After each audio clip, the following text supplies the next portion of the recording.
The Baltic Sea anomaly. In 2011, a diving team came down to the bottom of the northern part of the Baltic Sea. They went on a treasure hunt, but what they came upon was a pretty weird object. When they took photos and showed them to others, many believed it was a sunken spaceship of another civilization. Other people thought that some natural causes formed the object, but the metals inside the structure definitely couldn't have been formed naturally.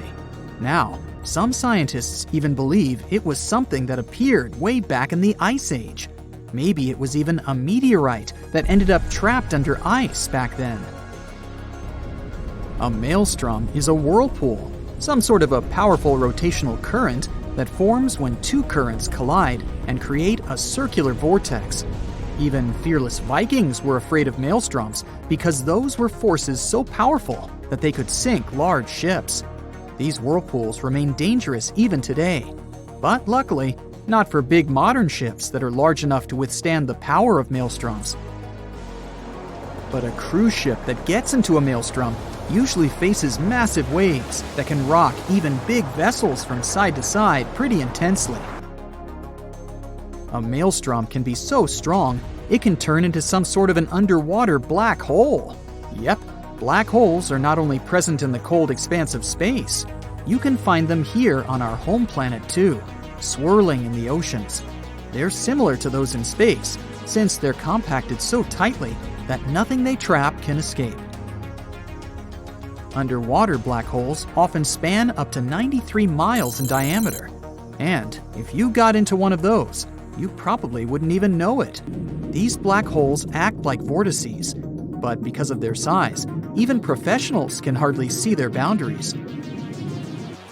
Here's something relaxing.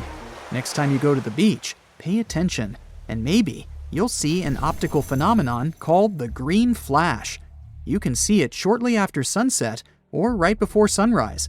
It occurs when the sun is almost completely below the horizon, while its rim, the upper one, is still visible. For just a second or two, that upper edge of the sun will appear green. It's because you're looking at the sun through thicker parts of the atmosphere as it's moving down in the sky. As it's dipping below the horizon, light refracts, or bends, in the atmosphere and gets dispersed. Wait for a clear day with no clouds or haze on the horizon to see this phenomenon better. You've been looking forward to a nice swim, only to realize that the water in the ocean is red? Better avoid going in. Florida is known for its red tides. It occurs when the concentration of specific microscopic algae is higher than normal. Thousands of species of algae in marine and fresh waters are mostly harmless to animals and humans. They even help us, since they're an important source of oxygen. But some, like the algae that makes the ocean red, can be extremely dangerous for marine animals, like sea turtles, fish, and seabirds. This kind can grow out of control and produce neurotoxins harmful to humans, especially those who have some respiratory issues. Such people should avoid red tide areas, especially when winds are strong enough to push the algae toward the shore. Volcanoes can spew poisonous gas, ash, and red-hot lava. Those are the most obvious dangers most of us already know about. But submarine volcanoes can be very tricky in their own way. Sometimes, when they're located in shallow waters, they reveal their presence by blasting debris of rock and steam high above the surface. Since submarine volcanoes are surrounded by an unlimited supply of water, they can behave differently from those on land. When they erupt, seawater gets into active submarine vents.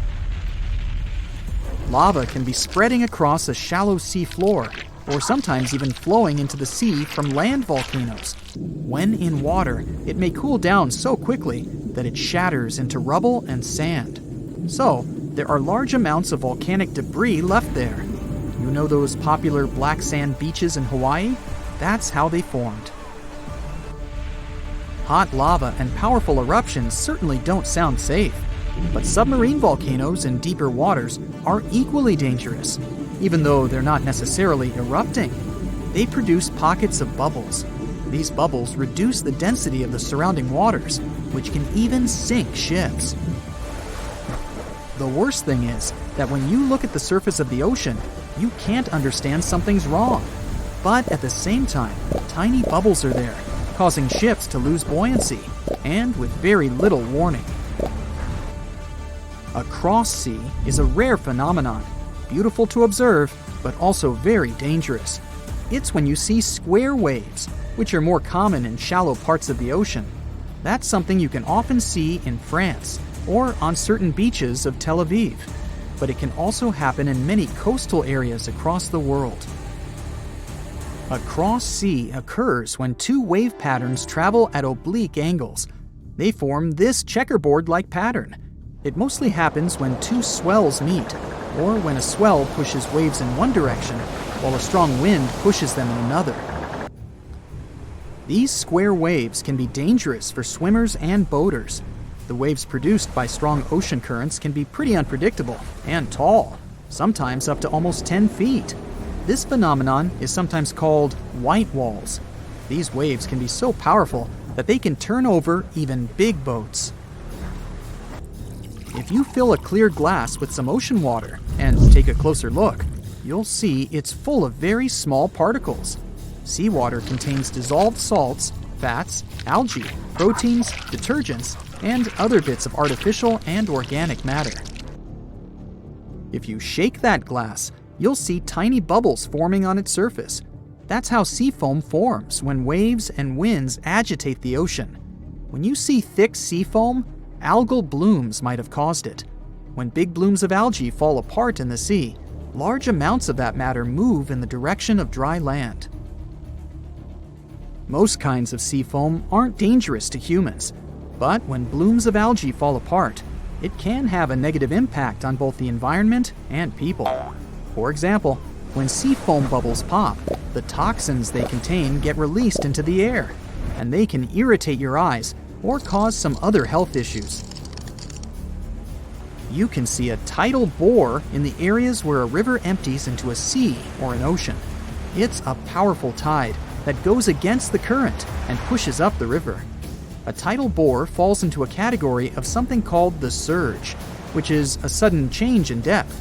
A tidal bore is a positive surge, which means it pushes up a river, making it much deeper. A negative surge is when the river suddenly becomes very shallow. You won't see tidal bores everywhere. The river must be fairly shallow with a narrow outlet to the sea. The place where the sea and the river meet must be flat and wide. Also, the area between low and high tide must be at least 20 feet across. Of course, there are some exceptions, like the Amazon River, the world's largest one. The mouth of the Amazon is not narrow, but the river experiences tidal bores. That's because its mouth is shallow and has many sandbars and low-lying islands. The tidal bore is so strong there that the river doesn't even have a delta. Its sediment goes directly into the Atlantic Ocean, where fast-moving currents take it away. A tidal bore is often unpredictable and can be extremely rough. In many cases, it changes the color of the river from greenish or blue to brown.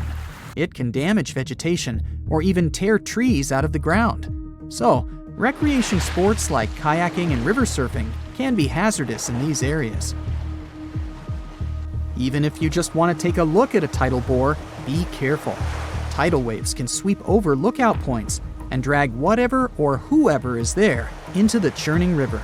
That's it for today. So hey, if you pacified your curiosity, then give the video a like and share it with your friends. Or if you want more, just click on these videos and stay on the bright side.